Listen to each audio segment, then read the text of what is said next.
গণসংহতি আন্দোলনের প্রধান সমন্বয়কারী জুনাইদ সাকি হই অতীতের মতো লুটেরা জনপ্রতিনিধি নির্বাচিত করলে দেশের উন্নয়ন নইব। আমাদের অনেক সময় গলা টিপে ধরতে চায়, তারা এটা পারে, কারণ আমাদের এখানে রাষ্ট্র আমাদের দেশের উন্নতির সম্ভাবনা সেই অনুযায়ী নাই। আমাদের রাষ্ট্র আছে ওদের সেবা করার জন্য, আমাদের দেশের বিদেশের দালাল আছে, সেই কারণে তারা না চায় দেশটাকে আটকে থাকে, সেই আটকে থাকাটাই আমাদের ভবিষ্যৎ।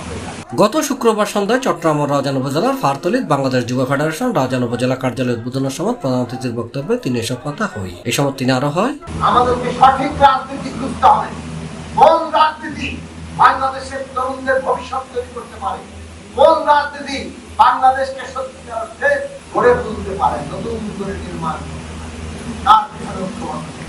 এটা মনে রাখবেন, তকবীর আর এই কমিশনবাজি, এইখানে আমি ব্যক্তিগতভাবে টাকা জমা ফেললাম, এই রাজনীতির পেছনে কোনোভাবেই আমাদের ভবিষ্যৎ আছে। ওই যে ব্যক্তিগতভাবে ফেললেও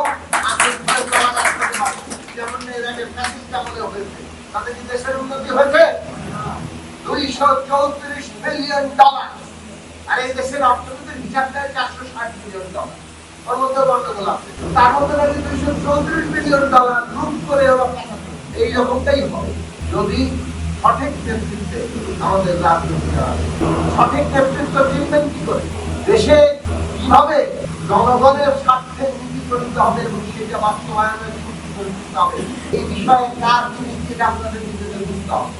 মানুষ যতক্ষণ না পর্যন্ত এটা বুঝবে ততক্ষণ পর্যন্ত কিন্তু সঠিক রাজনৈতিক শক্তি জনগণের পক্ষে।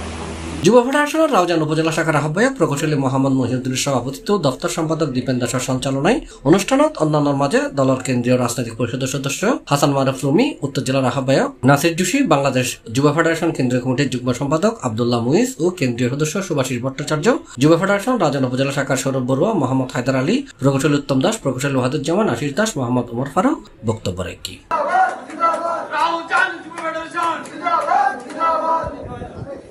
C+ TV Chittagong.